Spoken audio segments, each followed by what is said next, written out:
جمال الوجود بذكر الإله وتصفو الحياة بنور هدى. جمال الوجود بذكر الإله وتصفو الحياة بنور هدى. وتطرب نفس له طاعة ويبلغ سعد إلى منتهى. جمال الوجود بذكر الإله وتصفو الحياة بنور هدى. جمال الوجود بذكر الإله وتصفو الحياة بنور هدى.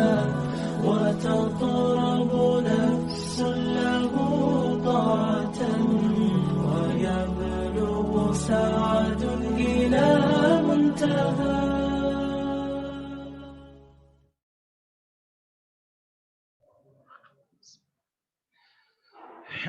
الحمد لله وحده والصلاة والسلام على من لا نبي بعده. فأعوذ بالله من الشيطان الرجيم. بسم الله الرحمن الرحيم. رب اشرح لي صدري ويسر لي أمري واحلل عقدة من لساني يفقهوا قولي.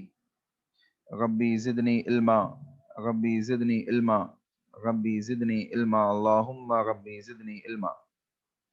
تمام قسم کی حمد و ثنا، کبریائی، بڑائی اللہ وحدہ لا شریک کے لیے لائق و زیبا ہے۔ سبحان اللہ و بحمدہ سبحان اللہ العظیم۔ انگنت درد و سلام ہو انبیاء کی مقدس جماعت پر، خصوصاً سید المرسلین رحمت للعالمین جناب محمد و رسول اللہ صلی اللہ علیہ وسلم کی ذات گرامی پر۔ اللہم صلی علی محمد وعلی آل محمد کما صلیت علی ابراہیم وعلی آل ابراہیم انک حمید مجید۔ اللہم بارک علی محمد وعلی آل محمد کما بارکت علی ابراہیم وعلی آل ابراہیم انک حمید مجید۔ دوستو، محترم سامعین، اس سے پہلے ہم رسول اکرم صلی اللہ علیہ وسلم کے سلسلے میں اللہ کے نبی کی سیرت سے متعلق شق صدر کے واقعے کو ہم ڈیٹیلی طور پہ سن چکے ہیں۔ رسول اللہ صلی اللہ علیہ وسلم کے بچپن کے چند واقعات آپ کے سامنے رکھے گئے ہیں۔ اللہ کے نبی محمد رسول اللہ صلی اللہ علیہ وسلم کی زندگی بچپن ہی سے، ابتدا ہی سے مختلف آزمائشیں آپ کے ساتھ لگی رہی۔ آج ہم جو چیز سنیں گے وہ آپ کے مقام و مرتبے کے سلسلے میں ایک بڑا ہی اہم واقعہ ہے جس کو اہل سیرت نے بیان کیا ہے، اور اس واقعے کے اوپر بہت سے لوگوں نے اعتراضات بھی کیے ہیں۔ اس واقعے کو بہت سے لوگوں نے موضوع، ضعیف اور اس قسم کی باتیں اور مختلف باتیں اس واقعے کے سلسلے میں بیان کی گئی۔ واقعہ کیا ہے؟ رسول اکرم صلی اللہ علیہ وسلم کا تھوڑا ہی کری تھی آپ۔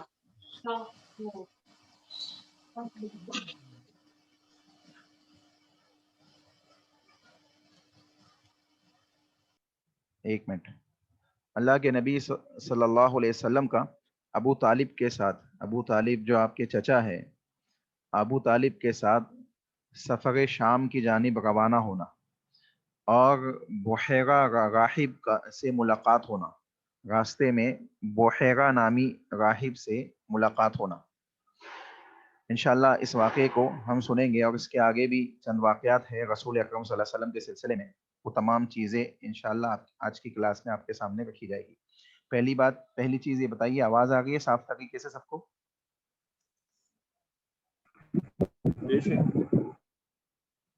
جی، جزاک اللہ خیر۔ دیکھیے، بحیرہ نامی جو راہب تھا یہ اصل میں اس کا نام جو تھا اس کا نام جگجیس تھا، اس کا لقب بحیرہ تھا۔ اس کے سلسلے میں انشاءاللہ ہم سنیں گے، لیکن پہلے ہم ابتدا سے دیکھتے ہیں کہ اللہ کے نبی صلی اللہ علیہ وسلم کی ایج کیا تھی اس وقت میں جب آپ صلی اللہ علیہ وسلم ابو طالب کے ساتھ سفر شام پہ نکلے۔ اس وقت اللہ کے نبی صلی اللہ علیہ وسلم کی ایج کیا تھی، اور انہیں تمام چیزیں انشاءاللہ ہم دیکھتے ہوئے چلیں گے۔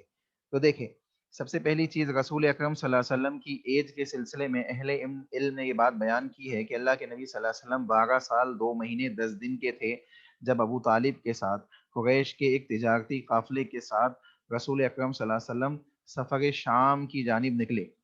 دور دراز کا سفر تھا، اور صعوبتیں اور مشکلات کی وجہ سے ابو طالب آپ صلی اللہ علیہ وسلم کو اپنے ساتھ لے جانا نہیں چاہتے تھے، یعنی وہ اللہ کے نبی صلی اللہ علیہ وسلم کو اس صعوبتوں اور اس مصیبت بھرے سفر میں اپنے ساتھ نہیں لے جانا چاہتے تھے، لیکن عین روانگی کے وقت جب نکلنے والے تھے تو اللہ کے نبی صلی اللہ علیہ وسلم کے اوپر ابو طالب کی نظر پڑی، تو ابو طالب نے دیکھا کہ رسول اکرم صلی اللہ علیہ وسلم جدائی کے غم سے، یعنی آپ کے جسم کے اوپر، آپ کے چہرے کے اوپر جدائی کے آثار دکھائی دے رہے تھے، یعنی کرب جدائی کے آثار دیکھے تو آپ کو اپنے ساتھ شریک سفر بنا لیا۔ یعنی رسول اکرم صلی اللہ علیہ وسلم سے ابو طالب جو آپ کے چچا تھے، جن کی کفالت میں عبد المطلب نے آپ کو دیا ہوا تھا، یہ ابو طالب بڑے ہی شفیق تھے، بڑے ہی مہربان تھے اللہ کے نبی صلی اللہ علیہ وسلم کے اوپر۔ جب رسول اکرم صلی اللہ علیہ وسلم کی اس کیفیت کو انہوں نے دیکھا، اور کیفیت بھی یہ تھی کہ اللہ کے نبی محمد رسول اللہ صلی اللہ علیہ وسلم کے جسم کے، اللہ کے نبی صلی اللہ علیہ وسلم کے چہرے کے اوپر رسول اللہ صلی اللہ علیہ وسلم کے اوپر غم کے آثار جب دیکھے، تو ابو طالب نے یہی مناسب سمجھا کہ اللہ کے نبی صلی اللہ علیہ وسلم کو بھی اپنے ساتھ لے چلتے ہیں۔ چنانچہ ابو طالب شام کی جانب نکلے، اور رسول اکرم صلی اللہ علیہ وسلم بھی اس قافلے میں ابو طالب اور اہل قریش کے ساتھ سفر پہ روانہ ہوئے۔ یہ قافلہ شام کے ایک شہر بصرہ پہنچا، بصرہ کے مقام پہ پہنچا۔ بصرہ کے جو مرکزی سینٹر تھا، جو وہاں کی راجدھانی تھی، وہاں پہنچا۔ اس کا نام غالباً حوران تھا، حوران، ٹھیک ہے۔ اس شہر میں پہنچا۔ اس وقت یہ شہر جزیرۃ العرب کے رومی مقبوضات کا دارالحکومت تھا، ٹھیک ہے۔ اور یہ سیریا جس کو آج فلسطین اور سیریا کے نام سے ہم جانتے ہیں، کہ جنوب میں واقع تھا۔ اس کے جنوب میں، یہ جنوب اور مضافات دمشق کے آس پاس یہ علاقہ موجود تھا۔ اور اس زمانے کے اندر رومیوں کا بڑا دبدبا تھا، اور رومی طاقتیں بڑی، یعنی عروج پہ تھی، اور لوگوں کے اوپر مختلف انداز سے ظلم و ستم کے معاملات وہ انجام دیتے تھے۔ لیکن اسی شہر میں ایک راہب تھا جو اپنے عبادت خانے سے کبھی نکلتا نہیں تھا، عبادات کے اندر مشغول رہتا۔ اس کا نام یا بحیرہ بھی بعض لوگوں نے لکھا ہے، تو بحیرہ یا بحیرہ تھا۔ یہ اس نے جب دیکھا، یہ کبھی بھی اس کا معمول کیا تھا، اپنے گرجا گھر سے، اپنے عبادت خانے سے یہ نکلتا نہیں تھا، اور عبادت میں مشغول رہتا تھا۔ لیکن اور قریش کا قافلہ اس سے پہلے بھی کئی دفعہ وہاں سے آنا جانا اس نے کیا تھا، یعنی قریش کا قافلہ مسلسل اس راستے سے آنا جانا ان کا لگا ہی رہتا تھا۔ لیکن اس نے یہ معمول کے خلاف آج اس نے دیکھا کہ قریش کا قافلہ آیا ہوا ہے، اور یہ قریش کے قافلے والوں کے پاس اپنی عبادت خانے سے نکل کے پہنچ گیا، اور اس نے دیکھا لوگوں کو بغور یہ دیکھنے لگا، ہر ایک کے شکل و صورت کو دیکھنے لگا، کہ اچانک اس کی شکل اس کی نگاہ رسول اکرم صلی اللہ علیہ وسلم کی شکل پہ، اللہ کے نبی کے چہرے مبارک پہ، اللہ کے نبی محمد رسول اللہ کو اس نے دیکھا، تو کہنے لگا ھذا سید العالمین، ھذا رسول رب العالمین، یبعثہ اللہ رحمۃ للعالمین، یہ جہانوں کے سردار ہے، یہ رب العالمین کے پیغمبر ہے، یہ اللہ تعالیٰ انہیں تمام جہانوں کے لیے رحمت بنا کر مبعوث فرمائے گا۔ یعنی اللہ کے نبی محمد رسول اللہ صلی اللہ علیہ وسلم کو دیکھ کر، اور اللہ کے نبی صلی اللہ علیہ وسلم کی چند علامات کو پہچان کر، وہ یہ کہنے لگا، اس بات کا اعلان کرنے لگا کہ یہ تو نبی ہے، یہ تو رسول ہے، یہ تو رحمت للعالمین ہے۔ چنانچہ قریش کے جو بڑے لوگ تھے، اکابر تھے، وہ پوچھنے لگے کہ یہ بات آپ کو کیسے معلوم ہے، آپ کو کیسے معلوم ہوئی کہ یہ نبی ہوں گے، یہ رحمت للعالمین ہوں گے، آپ کو یہ بات کیسے معلوم ہوئی؟ اس نے بتایا کہ جس وقت آپ لوگ گھاٹی سے نکلے تو سارے درخت اور پتھر ان کے لیے سجدہ ریز ہو گئے. یہ کسی نبی ہی کے لیے سجدہ ریز ہو سکتے ہیں. میں انہیں مہر نبوت سے بھی پہچانتا ہوں. یعنی اللہ کے نبی صلی اللہ علیہ وسلم کے دونوں کندھوں کے درمیان جو مہر نبوت تھی اس کو دیکھ کر بھی اس نے کہا کہ میں اسے بھی اس کے ذریعے سے بھی آپ کو پہچانتا ہوں. چنانچہ پھر یہ راہب جو تھا اپنے عبادت خانے میں واپس داخل ہو گیا. یہ واپس اپنے عبادت خانے میں چلا گیا اور اس نے کیا کیا، قریش کے لوگوں کو وہاں دعوت دی. اس نے وہاں دعوت دی، قریش کے لوگوں کے کھانے کا انتظام کیا، ان کو کھانے کے اوپر دعوت دی. تو قریش نے رسول اکرم صلی اللہ علیہ وسلم کو چھوٹا بچہ سمجھتے ہوئے اونٹوں کی نگرانی پر چھوڑ دیا اور خود دعوت کھانے چلے گئے. جب بحیرہ راہب نے دیکھا کہ دسترخوان پر آپ صلی اللہ علیہ وسلم نظر نہیں آتے ہیں، یعنی محمد رسول اللہ کو جب اس نے نہیں پایا تو ان سے بیان فرمایا کہ جاؤ فوراً اس بچے کو، اس شخصیت کو بلا کے لاؤ جو تمہارے درمیان موجود تھی.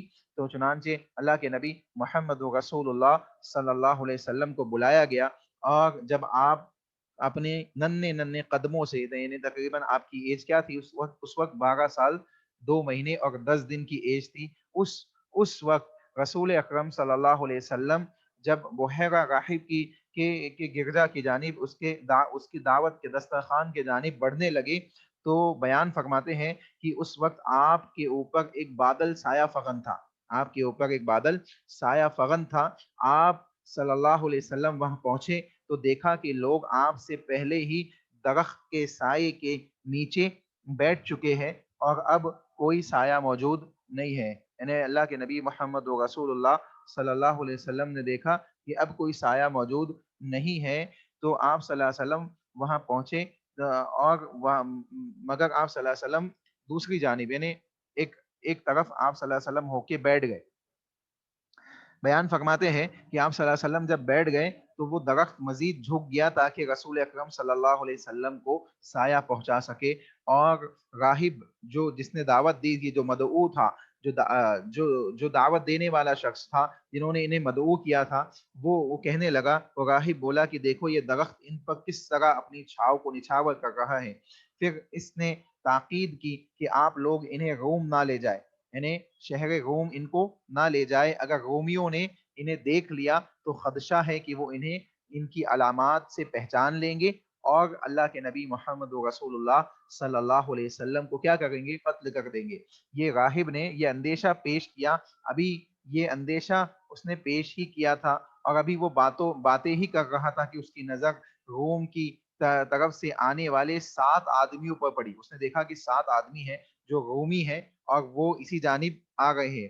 راہب سے پوچھا، یعنی 7 آدمیوں پر پڑی، وہ قریب آ گئے اور راہب سے انہوں نے پوچھا کس لیے آئے ہو. راہب نے ان سے پوچھا کہ تم کس لیے آئے ہو. قومیوں نے کہا کہ ہم اس نبی کی تلاش میں نکلے ہیں جس کی تورات اور انجیل میں بشارت بیان کی گئی ہے. ہمیں پتہ چلا ہے کہ وہ اس مہینے سفر کے لیے نکلا ہے. ہم نے اس کی تلاش میں ہر طرف اپنے آدمی بھیجے ہیں. راہب نے پوچھا کیا تم میں سے کوئی زیادہ باخبر آدمی موجود نہیں؟ وہ کہنے لگا کہ ہم اچھی طرح باخبر ہیں، ہمیں پکی خبر ملی ہے کہ وہ اسی راستے سے آئے گا. یہ بات سن کر راہب نے پوچھا، ارے اللہ کے بندو، اگر اللہ تعالیٰ کسی کام کا ارادہ کر لے تو کیا دنیا کی کوئی طاقت اسے روک سکتی ہے؟ وہ بولے ہرگز نہیں. پھر انہوں نے راہب سے عہد کیا کہ ہم آئندہ اس نبی کے در پہ نہیں آئیں گے، یعنی ان کا تعاقب ہم نہیں کریں گے. بعض ازاں وہ لوگ راہب ہی کے پاس رک گئے. راہب نے قریشیوں سے کہا، میں تمہیں اللہ کا واسطہ دیتا ہوں، بتاؤ اس کا سرپرست کون ہے؟ انہوں نے کہا کہ ابو طالب ہے. ابو طالب کو پیش کیا گیا. ابو طالب راہب کے سامنے آئے اور اس نے ابو طالب سے نہایت ہی اصرار کے ساتھ یہ گزارش پیش کی کہ از راہ کرم اس بچے کو فوراً واپس بھیج دیجئے. ابو طالب رضامند ہو گئے اور آپ صلی اللہ علیہ وسلم کو وہی سے مکہ کی جانب واپس بھیج دیا. یہ مکمل روایت ہے جس کو امام ترمذی کے اندر نقل کیا ہے. اسی طریقے سے سیرت ابن اسحاق کے اندر بھی یہ روایت موجود ہے. اسی طریقے سے بعض روایت میں سیدنا بلال رضی اللہ تعالی عنہ کا بھی ذکر ملتا ہے. شیخ البانی رحمہ اللہ علیہ فرماتے ہیں کہ یہ حدیث سیدنا بلال کے ذکر کے بغیر صحیح ہے، یعنی جس روایت کے اندر حضرت بلال کا ذکر موجود نہیں ہے وہ روایت کیا ہے؟ صحیح ہے۔ دیکھیں سنن ترمذی کے اندر جلد 3 اور دل میں جو علامہ البانی کی تخریج ہے اس میں علامہ البانی نے بات بیان فرمائی ہے۔ چنانچہ معلوم پڑتا ہے کہ بعض لوگوں نے اگرچہ اس کو ضعیف اور موضوع تک بیان کیا ہے لیکن بعض دوسری روایتیں جو ہے صحیح بھی ہیں۔ آپ دیکھیں حدیثوں کے سلسلے میں ایک بات ذہن میں رکھے، ایک بات ذہن نشین کر لے کہ حدیث کی اصل پہچان اس کی سند سے ہوتی ہے۔ حدیث کی اصل پہچان کیسے ہوتی ہے؟ اس کی سند سے۔ سند سمجھتے آپ میں سے کوئی بتا سکتا ہے سند کسے کہتے؟ بالکل میم میں بتائیں۔ جی چین آف نریشن، پھر سے بتائیے، سمجھ میں نہیں آئی بات۔ السلام علیکم، یہ حدیث میں بتا رہے ہیں، یہاں پہ اس پہ نہیں آ رہی، خالی علم نشرح لک صدرک بتا رہے ہیں۔ جی وہ اصل میں حدیث اس لیے نہیں آ گئی کہ وہ ابھی آپ کو مطلب آپ کے اس میں نہیں ہے، یہ صرف اسکرین پہ رکھنے کے لیے ہے، اس میں کوئی مسئلہ نہیں۔ آپ سنیے صرف۔ میں آپ سے ہاں کیا پوچھ رہا تھا میں، سند کسے کہتے ہیں بتائیے جلدی سے۔ Chain of narration. جی جی جی جی چین آف نریشن، بیان کرنے والوں کی چین جس کو کہتے ہیں۔ اب وہ کہاں سے کہاں تک ہوتی ہے؟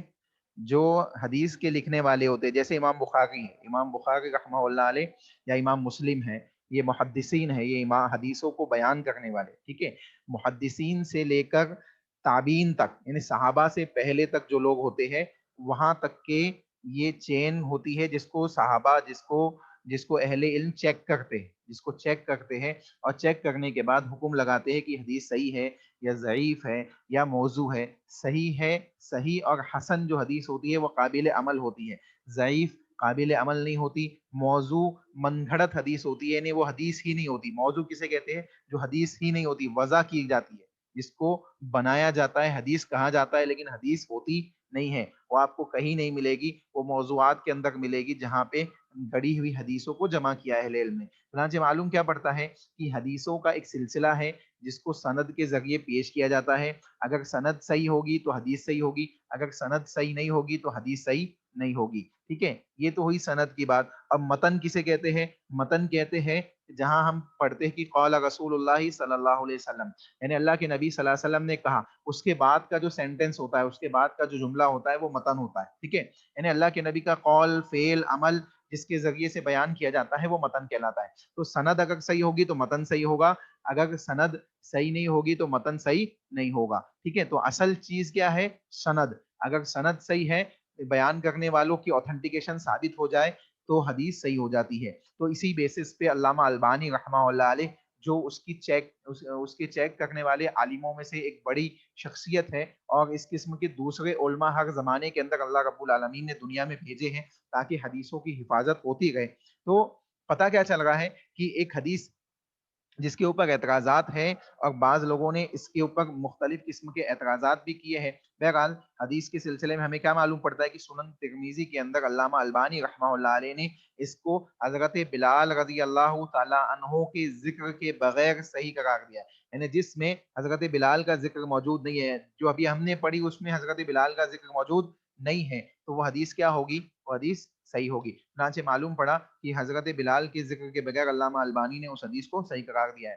تو اب دیکھیں رسول اکرم صلی اللہ علیہ وسلم کے سلسلے میں یہ چیزیں جو اس حدیث میں بیان کی گئی، اب اعتراض اس وجہ سے بھی بعض لوگوں نے کیا ہے، بعض لوگوں نے مختلف انداز سے اعتراضات جو پیش کیے ہیں اس کی مختلف تعویلات بھی انہوں نے کی ہے۔ بہرحال اگر حدیث اوتھینٹک ہے، حدیث کی اوتھینٹیکیشن ثابت ہو جائے تو اس کو اپنے یعنی اپنے اس کے یعنی آپ اس کو عملی جامہ پہنا سکتے ہیں اور اس کو اپنے ایمان اور عقیدے کا حصہ بنا سکتے ہیں، اس میں کوئی حرج کی بات نہیں ہے، بلکہ وہ اچھی چیز ہے، ٹھیک ہے۔ تو ایک چیز تو یہ معلوم پڑی۔ دوسری چیز، اللہ کے نبی محمد رسول اللہ صلی اللہ علیہ وسلم کی شخصیت کو نمایاں کرنا تھا، اور آپ کی مختلف نشانیاں جو مختلف پچھلی کتابوں کے اندر موجود تھی وہ اس کے ذریعے سے بھی لوگوں نے اللہ کے نبی محمد رسول اللہ صلی اللہ علیہ وسلم کو جانا اور پہچانا، اور یہ رسول اکرم صلی اللہ علیہ وسلم کی انفرادیت تھی جس کو اللہ رب العالمین نے بچپن ہی سے واضح لوگوں کے سامنے کرنا تھا۔ چنانچہ اسی بنیاد پر اللہ کے نبی محمد رسول اللہ صلی اللہ علیہ وسلم کی یہ چند علامتیں بیان کی گئی، ٹھیک ہے۔ اب دیکھیں اس کے بعد ایک اور چیز ہے، میں انشاءاللہ وہ بھی آپ کے سامنے رکھتا ہوں، لیکن اس سے پہلے یہ دیکھ لیں جس عبادت خانے میں بحیرہ راہب عبادت کیا کرتا تھا، اس کی ایک چھوٹی سی تصویر ہمارے پاس موجود ہے، وہ آپ کو میں دکھا دوں۔ یہ دیکھیے، یہ ہے، ٹھیک ہے، یہ دیکھ لیں آپ، کیونکہ یہ چیزیں انسان وہاں جا کے تو دیکھ نہیں پاتا، تو کم از کم تصویر میں ہم دیکھ لیں۔ یہ ہے جہاں پہ رسول اکرم صلی اللہ علیہ وسلم کو مدعو بھی کیا گیا تھا، اور اس زمانے کے اندر رسول اکرم صلی اللہ علیہ وسلم کو یہاں دعوت دی گئی، اور اس نے اسی جگہ پہ اللہ کے نبی محمد رسول اللہ صلی اللہ علیہ وسلم کے سلسلے میں تاریخی جملہ یہ بیان فرمایا کہ اس وقت جب اللہ کے نبی کو کوئی پہچانتا نہیں تھا بحیثیت نبی، آپ کو کوئی آپ کی شخصیت کسی کے سامنے واضح نہیں ہوئی تھی، آپ کی ایج ابھی صرف 12 سال کے آس پاس تھی، اس وقت اس نے کہا کہ ھذا سید العالمین، ھذا رسول رب العالمین، یبعثہ اللہ رحمۃ للعالمین، یہ جہانوں کے سردار ہیں، یہ رب العالمین کے پیغمبر ہیں، اللہ تعالیٰ انہیں تمام جہانوں کے لیے رحمت بنا کر مبعوث فرمائے گا۔ چنانچہ یہ تاریخی جملہ ہے جو اس نے اللہ کے نبی محمد رسول اللہ صلی اللہ علیہ وسلم کی علامات اور نشانیوں کو دیکھ کر پہچان لیا تھا۔ اس سلسلے میں آپ کو کوئی کنفیوژن یا سوال ہو تو پوچھ لیجئے ابھی۔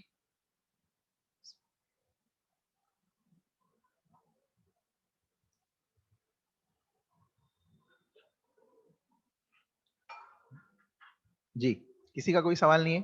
چلیے آگے چلتے پھر، ٹھیک ہے۔ دیکھیے اس کے بعد اس واقعے کے اوپر بعض لوگوں نے اس واقعے کے سلسلے میں کیا کیا ہے، بہت سے اعتراضات کیے، اس کو رد کیا ہے، اس کے خلاف رد عمل کو ظاہر کیا ہے۔ میں چند باتیں آپ کے سامنے رکھتا ہوا آگے چلوں گا، ٹھیک ہے۔ کہتے ہیں اس روایت میں دو طرح کے انتہا پسندانہ رد عمل پیش ہوئے ہیں۔ پہلا رد عمل مستشرقین کی طرف سے تھا، کیا کہ کہتے ہیں، اچھا میں سمجھتا ہوں کہ یہ اس کو ہم نہ دیکھیں، چونکہ ہمیں حدیث مل گئی ہے اور اوتھینٹیکیشن بھی اس کی ثابت ہو گئی محدثین کی جانب سے، ٹھیک ہے۔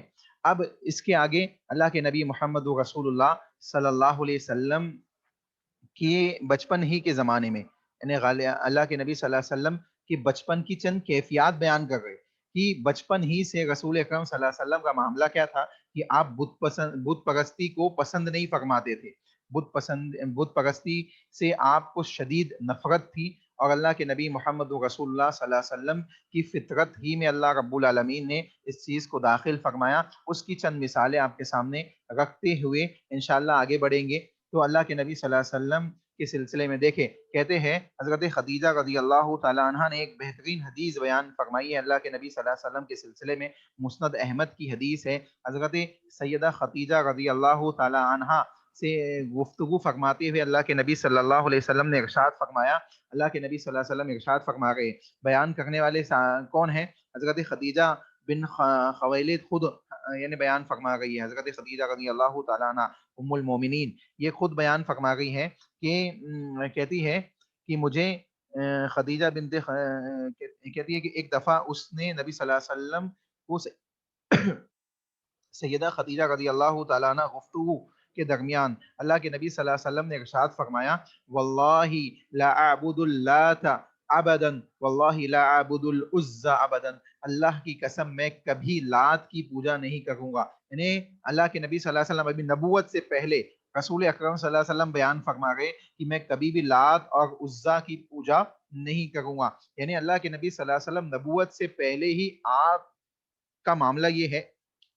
کہ آپ بت پرستی اور اس قسم کی دوسری چیزوں سے کیا ہے، پاک و صاف ہے، اور اللہ رب العالمین نے آپ کی حفاظت فرمائی ہوئی ہے۔ چنانچہ یہ بات اس بات کے اوپر دلالت کرتی ہے۔ اچھا یہ چیز صرف اللہ کے نبی کے ساتھ خاص نہیں ہے، یہ بھی بات سمجھ لے، تمام انبیاء، جتنے انبیاء کو اللہ نے بھیجا ہے ان تمام کا یہی معاملہ رہا ہے کہ ان کو بچپن ہی سے بت پرستی اور اس قسم کی دوسری چیزوں سے کیا ہے، نفرت رہی ہے۔ کیونکہ ان کے بھیجے جانے کا بنیادی مقصد، جو مین مقصد جسے آپ کہہ سکتے ہیں، وہ یہی تھا کہ بت پرستی کے خلاف اور لوگوں کو توحید کی طرف بلانا اور بت پرستی کے نقصانات اور اس کی یعنی دنیا و آخرت میں خاسرین کے اندر داخل کرانے کے اسباب کو لوگوں کے سامنے پیش کرنا اور لوگوں کو بت پرستی سے روکنا، یہ ان کی کائنات کے اندر بھیجے جانے کا واحد اور مین مقصد تھا۔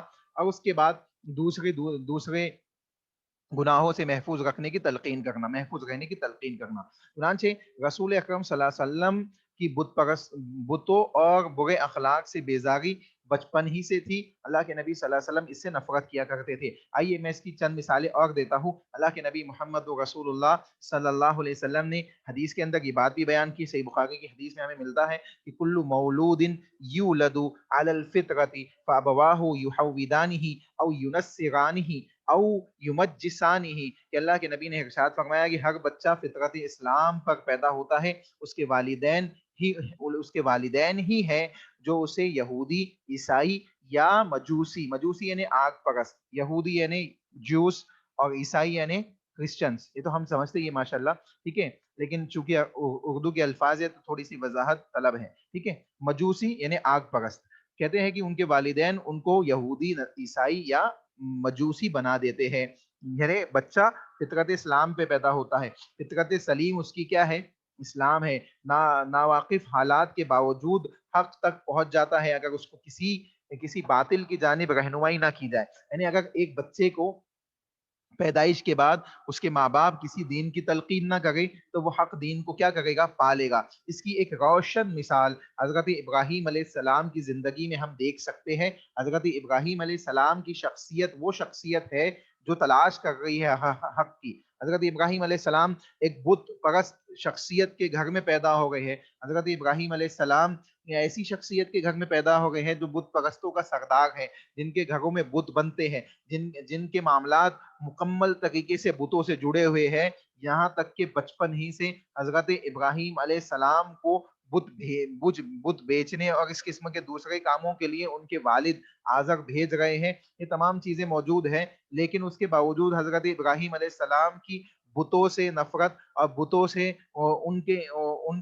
ان کی بیزاری کا اعلان ہمیں معلوم پڑ رہا ہے کہ وہ اگر جا بھی گئے ہیں بیچنے تو کہہ گئے کہ یہ نفع نقصان نہیں دے سکتے۔ اسی طریقے سے حضرت ابراہیم علیہ السلام کا وہ واقعہ بھی ہمیں یاد ہونا چاہیے جس کو اللہ رب العالمین نے کتاب اللہ کے اندر بیان کیا کہ وہ گئے اپنے معبود حقیقی کو تلاش کرنے، تو انہوں نے ستاروں کو دیکھا اور دیکھنے کے بعد کہنے لگے کہ یہ روشن ہے، یہ معبود ہو سکتے ہیں، لیکن جب وہ ڈوب گئے تو کہنے لگے کہ اس سے بڑا تو چاند ہے جو زیادہ روشنی بھی دے رہا ہے، تو ان کو محسوس ہوا کہ کہیں یہ تو معبود نہیں۔ تو جب دیکھا کہ یہ بھی ڈوب گیا ہے تو کہنے لگے کہ ڈوبنے والا معبود نہیں ہو سکتا۔ اس کے بعد سورج طلوع ہوا اور سورج کے سلسلے میں کہنے لگے کہ یہ سب سے بڑا ہے، یہی معبود ہوگا اور یہ سب چیزوں کو روشن کرنے والا ہے، لیکن جب سورج بھی ڈوب گیا تو کہنے لگے کہ ڈوبنے والوں سے اللہ کی پناہ، یہ معبود نہیں ہو سکتے۔ اس کے بعد انہوں نے اعلان کیا انی وجہت وجہی للذی فطر السماوات والارض حنیفا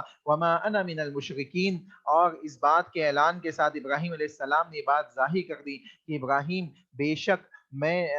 علیہ السلام نے کہا کہ بے شک میں اپنا چہرہ اس ذات کی طرف پھیرتا ہوں جس نے آسمان اور زمین کو پیدا کیا، میں اسی اللہ کا پرستار ہوں اور میں مشرکوں میں سے نہیں ہوں۔ یعنی ابراہیم علیہ السلام نے اس بات کا اعلان کر دیا کہ میں مشرکین میں سے ہرگز نہیں ہوں، میں شرک کرنے والے لوگوں میں سے نہیں ہوں۔ اس کے بعد بیان فرماتے ہیں کہ وحاجہ قوم قال اتحاجونی فی اللہ وقد ہدان ولا اخاف ما تشرکون به الا ان یشاء ربی شیئا وسع ربی کل شیء علما افلا تتذکرون۔ ابراہیم علیہ السلام نے اس کے بعد کہتے ہیں کہ یہ اس چیز کا اعلان کیا اور یعنی ابراہیم کی قوم نے اس سے جھگڑا کیا۔ جب ابراہیم علیہ السلام نے یہ اعلان کر دیا کہ میں اپنا چہرہ اللہ کی طرف پھیرتا ہوں اور تمام معبود باطل سے میں انکار کرتا ہوں، تو ابراہیم علیہ السلام کی قوم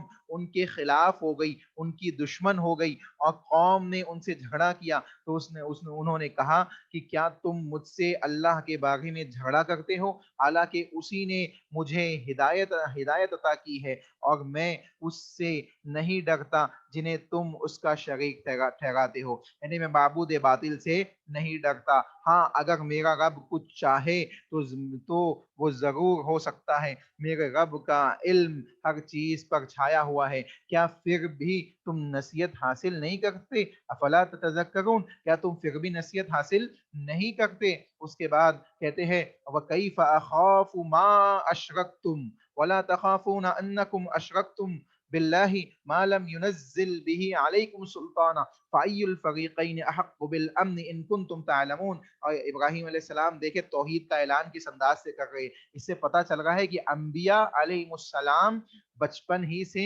فطری طور پہ اللہ رب العالمین ان کو محفوظ کرتا ہے، اور ان کے دلوں کے اندر معبود باطل کے سلسلے میں کچھ یعنی ذرہ برابر بھی محبت موجود نہیں ہوتی، بلکہ وہ اس سے نفرت کرنے والے اور اس سے بیزاری کا اعلان کرنے والے ہوتے ہیں۔ اور کہتے ہیں اور میں ان سے کیوں ڈروں، ابراہیم علیہ السلام کہتے ہیں میں ان سے کیوں ڈروں، وَكَيْفَ أَخَافُ مَا أَشْرَكْتُمْ، اور جنہیں تم شریک ٹھہراتے ہو میں ان سے بھلا کیوں ڈروں، جبکہ تم اس بات سے نہیں ڈرتے کہ تم انہیں اللہ کا ساتھی بناتے ہو، یعنی تم اللہ کا ساتھی بنا کے تم نہیں ڈرتے ہو، تو تمہارے مشرکانہ اور تمہارے باطلانہ معبودوں سے میں کیوں ڈروں؟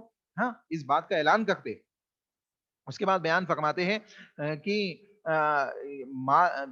ما لم ينزل به علیکم سلطانہ، تم اللہ کا شریک بھی ٹھہراتے ہو حالانکہ تمہارے پاس اس کی کوئی دلیل نہیں ہے، جس کو تم شریک بناتے ہو ان معبود باطل کے سلسلے میں تمہارے پاس کوئی دلیل نازل کی نہیں گئی ہے۔ فَأَيُّ الْفَرِيقَيْنِ أَحَقُّ بِالْأَمْنِ، اس کے بعد ابراہیم علیہ السلام بیان فرماتے ہیں پس دونوں فریقوں میں سے کون امن کا زیادہ حقدار ہے، یعنی جو اللہ کو واحد مان رہا ہے وہ زیادہ امن کا حقدار ہے، یا جو اللہ کے ساتھ دوسروں کو شریک کر رہا ہے وہ زیادہ امن کا حقدار ہے۔ یہ بات سمجھنے کی ہے، اتنی واضح طور پہ دلیل مشرکین کے سامنے پیش کی، لیکن وہ اس کو ماننے کے بجائے ابراہیم علیہ السلام کے مزید دشمن بن گئے اور کہا ان کنتم تعلمون، اگر تم جانتے ہو تو بتاؤ اس میں سے کون سی بات، یعنی جو میں نے باتیں بیان کی ہیں تو بتاؤ مجھے جواب دو اگر تم جانتے ہو تو، لیکن کوئی جواب ان کے پاس موجود نہیں تھا۔ ٹھیک اسی طریقے سے محمد رسول اللہ صلی اللہ علیہ وسلم کی بھی شخصیت تھی، اسی فطرت سلیمہ پر قائم تھی، اور آپ ابراہیم کی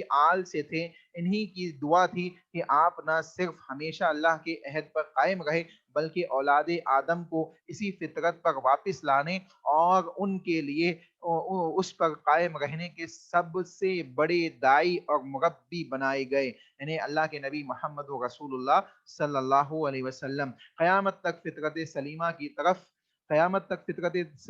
طرف واپسی کے ذریعے آپ صلی اللہ علیہ وسلم ہی کی تعلیمات ہیں، آپ صلی اللہ علیہ وسلم ہی کی تعلیمات ہیں۔ اللہ کے نبی محمد رسول اللہ صلی اللہ علیہ وسلم نے سب سے زیادہ اسی چیز سے لوگوں کو ڈرایا ہے، تو وہ اسی چیز سے کہ لوگ معبود باطل کی عبادت سے اپنے آپ کو بچائے اور اللہ وحدہ لا شریک کی عبادات کی طرف لوٹ جائے۔ اللہ کے نبی صلی اللہ علیہ وسلم دو ٹوک الفاظ میں آپ صلی اللہ علیہ وسلم نے اس بات کو بھی بیان فرمایا کہ لا تسألنی باللات والعزى شیئا فواللہ ما ابغضت بغضهما شیئا قط، لات و عزا کے حلف دے کر مجھ سے کچھ نہ پوچھے، یعنی لات اور عزا جو بت تھے، جو معبود باطل تھے، جو مشرکوں کے بت تھے، ان کے سلسلے میں رسول اللہ صلی اللہ علیہ وسلم بیان فرما رہے ہیں کہ ان کی قسم دے کے مجھ سے کچھ نہ پوچھو، اللہ کی قسم مجھے ان بتوں سے جس قدر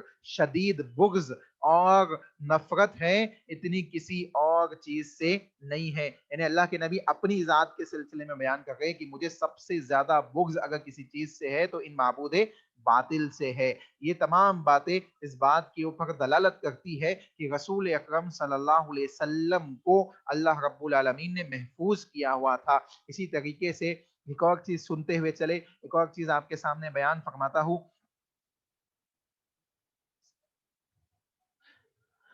یہ بعض لوگوں نے اللہ کے نبی صلی اللہ علیہ وسلم کے سلسلے میں بعض ایسی غلط باتیں بھی پیش کی ہے کہ اللہ کے نبی محمد رسول اللہ صلی اللہ علیہ وسلم بھی نبوت سے پہلے بتوں کے سامنے جھکتے تھے یا اس قسم کے معاملات۔ یہ وہ لوگ ہیں جو مشرقی تہذیب کے ماننے والے ہیں، یعنی عیسائی اور یہودی ہے، ایسے لوگوں نے ایسی چیزیں پیش کی ہے، لیکن یہ اس کی کوئی حقیقت نہیں ہے، بلکہ رسول اکرم صلی اللہ علیہ وسلم کی وضاحتوں سے یہ بات ہمیں معلوم پڑ رہی ہے کہ اللہ کے نبی محمد رسول اللہ صلی اللہ علیہ وسلم اس سے بالکل پاک و صاف تھے، اللہ نے آپ کی حفاظت کی ہوئی تھی. ٹھیک ہے. اسی طریقے سے اللہ کے نبی محمد رسول اللہ صلی اللہ علیہ وسلم نبوت سے پہلے بھی غیر اللہ کے نام کا ذبیحہ تک نہیں کھاتے تھے، یعنی ذبیحہ تک اللہ کے نبی صلی اللہ علیہ وسلم نے نہیں کھایا. اللہ تعالیٰ کے سوا کسی اور کے نام پر ذبیحہ کیے گئے جانور کا گوشت کھانا حرام ہے. اللہ تعالیٰ نے یہ بات بیان فرمائی ہے. اللہ نے کہا حرمت علیکم المیتۃ والدم ولحم الخنزیر وما اہل لغیر اللہ. اللہ نے بیان فرمایا مردہ جانور، خون، سور، خنزیر کا گوشت اور وہ جانور جس پر اللہ کے سوا کسی دوسرے کا نام لیا جائے تمہارے لیے حرام کیے گئے ہیں. یعنی یہ تمام جانوروں کو اللہ نے حرام کیا. اور نبی اکرم صلی اللہ علیہ وسلم کی نبوت سے پہلے بھی یہی عادت مبارکہ تھی کہ آپ غیر اللہ کے نام پر ذبح ہونے والے جانور کا گوشت نہیں کھاتے تھے. نبوت سے پہلے اللہ کے نبی صلی اللہ علیہ وسلم بلدہ کی نشیب میں نبی کی زید بن عمرو بن نفل سے ملاقات ہوئی. بلدہ مکہ کے مغرب میں ایک ندی ہے وہاں زید بن عمرو سے آپ کی ملاقات ہوئی اور وہاں پہ اس بات کو ذکر کیا گیا. باضابطہ طور پہ اللہ کے نبی صلی اللہ علیہ وسلم کے سامنے ایک دسترخوان آراستہ کیا گیا، اس پر ایک بت کے نام پر ذبح کیے ہوئے جانور کا گوشت رکھا ہوا تھا. آپ نے اسے کھانے سے انکار کر دیا. زید بن عمرو نے بھی کہا کہ میں بھی ان جانوروں کا گوشت نہیں کھاتا جنہیں قریش بتوں کے نام پر ذبح کرتے ہیں.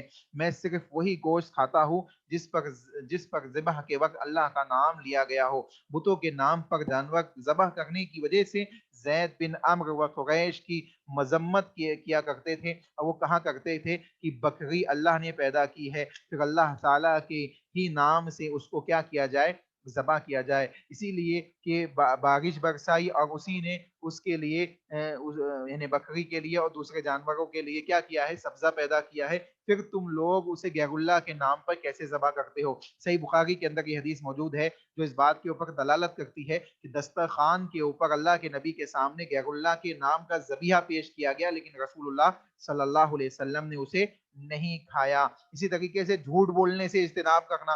رسول اللہ صلی اللہ علیہ وسلم نبوت سے پہلے بھی دور جاہلیت کے ایام میں جھوٹ بولنے سے بالکل پاک و صاف تھے. اللہ کے نبی جھوٹ بولنے کے قائل نہیں تھے، جھوٹ نہیں بولا کرتے تھے. اور یہ اس بات کی دلیل یہ واقعہ ہے آپ کے سامنے کہ مشرکین آپ کو صادق اور امین کے لقب سے جانتے تھے. حضرت خدیجہ آپ کی امانت داری اور اللہ کے نبی محمد رسول اللہ صلی اللہ علیہ وسلم کی صداقت کو دیکھ کر آپ کے اوپر فدا ہوئی اور آپ کو نکاح کا پیغام بھیجی اور اللہ کے نبی صلی اللہ علیہ وسلم اور حضرت خدیجہ رضی اللہ تعالی عنہ کی شادی ہوئی. اللہ کے نبی کی عمر 25 سال، حضرت خدیجہ کی عمر تقریباً 40 سال کے آس پاس تھی. یہ اس بات کی دلیل ہے کہ رسول اکرم صلی اللہ علیہ وسلم ان تمام بری عادتوں سے محفوظ تھے. اللہ نے آپ کو محفوظ کیا ہوا تھا. رسول اکرم صلی اللہ علیہ وسلم کی حفاظت اللہ رب العالمین نے ان تمام لغویات سے کی تھی. یہ چند باتیں ہیں جو آج کے درس میں آپ کے سامنے رکھی گئی. اگر مزید کوئی سوال ہو تو آپ پوچھ لیجئے کیونکہ ٹائم بہت کم باقی ہے، 1 منٹ سے کم ٹائم باقی ہے. کسی کا کوئی سوال ہو تو پوچھ لیجئے جلدی سے. اللہ اکبر.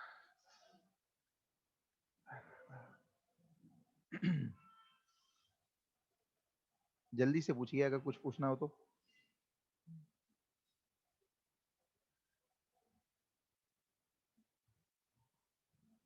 اللہ نے تمام چیزوں سے اللہ کے نبی، تمام برے اعمال سے اللہ کے نبی کی حفاظت کی تھی. گانا سننا ہے، شراب پینا ہے، اس قسم کی دوسری چیزیں، ہر ایک کی دلیل موجود ہے لیکن ان تمام چیزوں کو بیان کرنے کا وقت نہیں ہے تو مختصر یہ بات ذہن میں رکھیں. ٹھیک ہے. چلیے دعا پڑھیے. اللہ آپ تمام کو جزائے خیر عطا فرمائے. دعا پڑھیے. سبحانک اللہم ربنا وبحمدک اشہد ان لا الہ الا انت استغفرک واتوب الیک. والسلام علیکم ورحمۃ اللہ وبرکاتہ.